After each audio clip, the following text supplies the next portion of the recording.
Goeienaand, good evening, fellow South Africans and citizens of the world.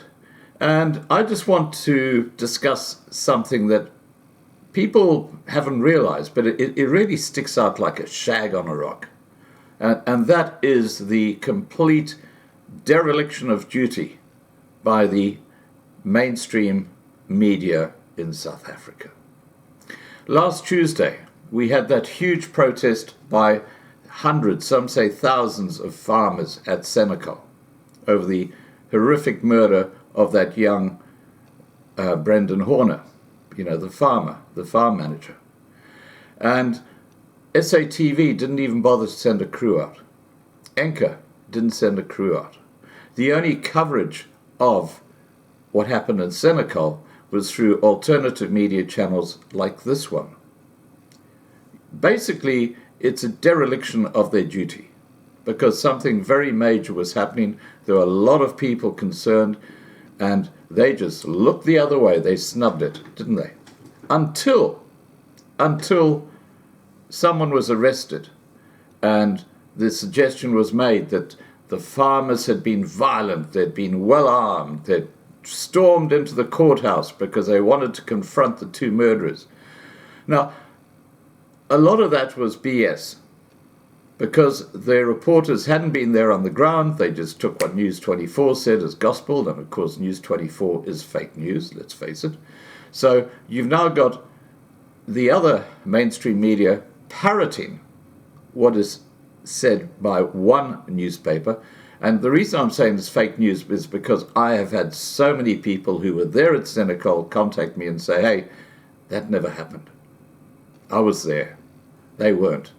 So this is a situation in South Africa that the fake news, the mainstream South African media can't lie straight in bed at night, because if it's something to do with farm murders, they kind of give it the flick. You know what I mean? Because they are basically beholden now to the ANC government. They're scared of the ANC government. If they upset the ANC government, they might have their license taken away or something like that. I mean, who knows what this ANC government will try next. And this brings me to a very disturbing development in media reporting in South Africa. And that is that it's contrived. Okay, if it doesn't fit the narrative, just like with CNN, CNN is a classic example when it comes to fake news. If it doesn't fit the narrative, they just give it a pass. And it's getting so ridiculous now that we're getting reports of farm attacks and farm murders in overseas newspapers that the media in South Africa are not even touching. Let me just give you an example. Okay, what hasn't been spoken about as much is the death of a young female white farmer in the last week. And I'll tell you, this is a report that's come out in the Sun newspaper, which is the UK. It's based in the UK. And the headline is Farm Slaughter. Female farmers sexually assaulted, tortured and murdered in latest horrific attacks on South Africa's white farmers. Now, if a UK paper is covering what's going on the ground in South Africa, why can't the South African media cover it? You know what this clearly shows? As I said before, it's fake news. They don't want people in South Africa or overseas to be aware of just how bad things are when it comes to farm attacks.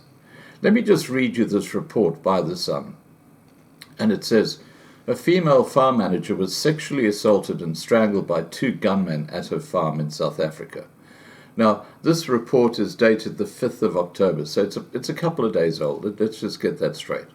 But the point I'm making here is that this is an overseas newspaper, online newspaper reporting about what's going on in South Africa. It goes on to say, in a separate brutal attack on a farm manager 180 miles away, a man was tied to a pole and tortured before being repeatedly stabbed and then strangled. The two shocking cases are the latest savage attacks on white farmers in the country. Divorcee Chantel Kershaw, 44, was ambushed as she helped load a lawnmower onto a truck by two armed black men. They then held her down and strangled her in the garage on her farm at Delmas east of Johannesburg and left her lying on the ground before pistol whipping her mother. Distraught mum Greta Spears, 65, was restrained as the farm was looted and a maid locked in a bathroom before they fled the scene in the family's white Chevrolet station wagons. Local neighbourhood watch farmers forced the stolen vehicle off the road in a high-speed chase after being alerted by the murdered woman's mum and captured the suspects. A worker at the farm who was stripped and tied up by the armed raiders was later arrested after the mobile phone numbers of the 2 arrested men were found in his phone. That's where the inside information comes in. That's what always happens on these farm attacks. The 3 men appeared before Delmas Magistrates Court charged with armed robbery, theft and murder, and were refused bail and have been remanded in custody for trial. Police spokesperson Brigadier Leonard Chiatli said Chantel asked an employee to help her load a lawnmower into a truck when she suddenly saw 2 armed men inside her yard. They told the employee to take his clothes off and tied him up and then attacked the woman who was screaming for help and strangled her and then went into the house. The victim's mother was assaulted with a firearm and the house was robbed. A high-speed chase ensued between the suspects and the neighbourhood watch group, which resulted in the suspects overturning their vehicle and crawling out to escape. But they were caught and handed over to the police, who opened a case of robbery and murder, and a firearm was recovered and ammunition and a blood-stained jacket.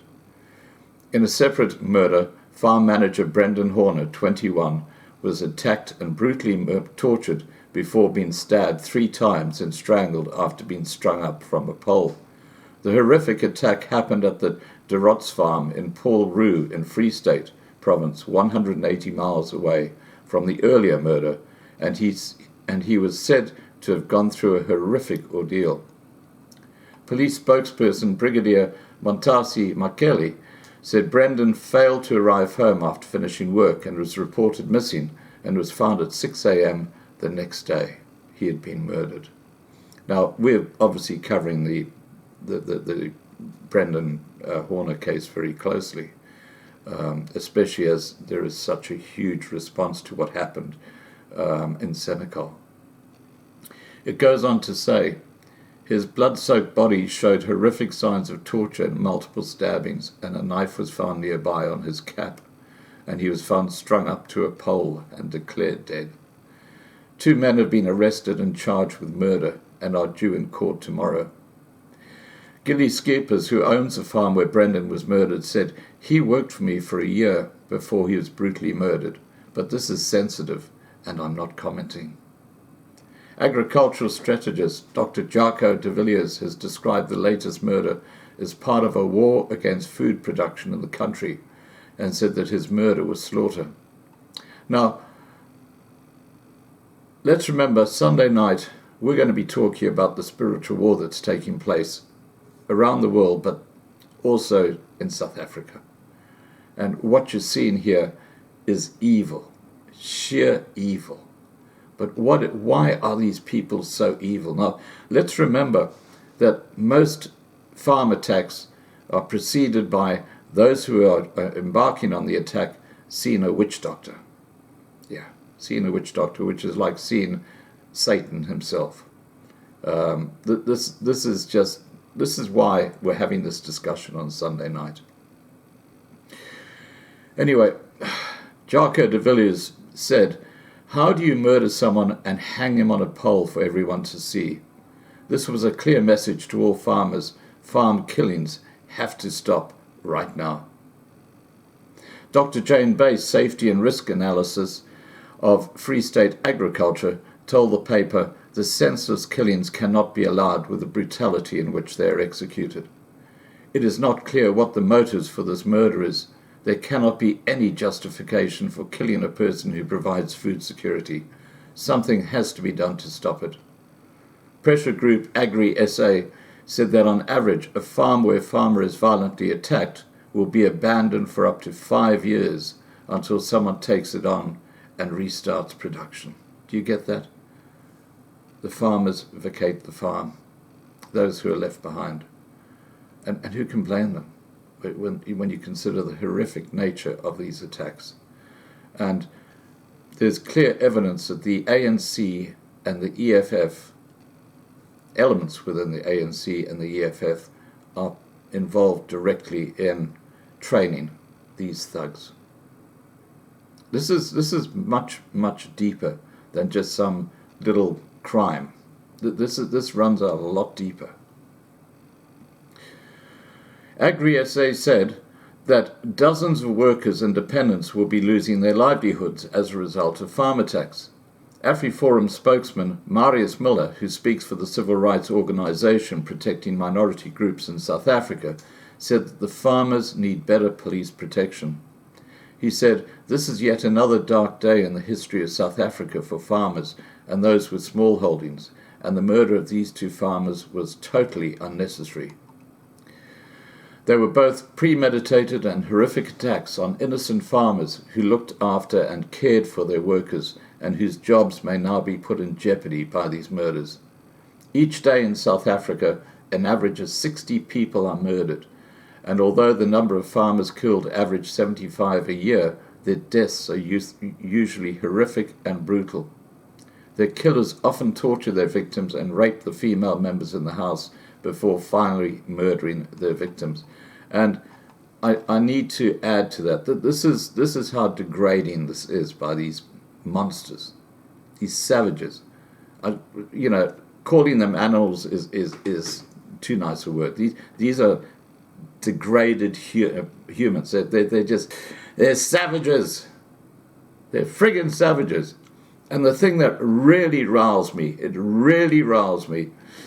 is that here you've got a UK paper giving a lengthy story about what's going on in South Africa, and the mainstream media in South Africa don't even pitch up to a major protest in Senegal. Well, believe me, on the 16th of October, which I will be covering live, I've got people on the ground who will be there for the second attempt to get bail by these two murderers. There's going to be a huge protest again by the community in the Senegal area. And now the EFF, Julius Malema, again, remember what we're talking about on Sunday night, the spiritual forces. Well, we know that the EFF are evil. The EFF have said they are going to cause trouble on the 16th at Senegal. This is going to be a very, very important event, because you're going to have either a nothing burger happening where the EFF say, "Whoa, there are too many white farmers around here," and they scuttle off into the dark, or you're going to have, if the EFF go ahead with it, you're going to have a confrontation, and that confrontation could change everything in South Africa. That's why you watch. You'll find that the media will be there on the 16th, because they're there for the wrong reasons. They weren't there for the right reasons last Tuesday, when they could have covered the despair of the farmers in the Free State over these horrific farm murders. As I said, they're derelict in their duty. And sadly it's happening all over the world. The mainstream media are fake news, and they've got their own narrative. All right, guys, please remember to subscribe to be kept informed. Ring the bell for the updates. Please like this video. Please share this video. And above all, please stay safe. And if you're a farmer in South Africa, please know that we are praying for you around the world.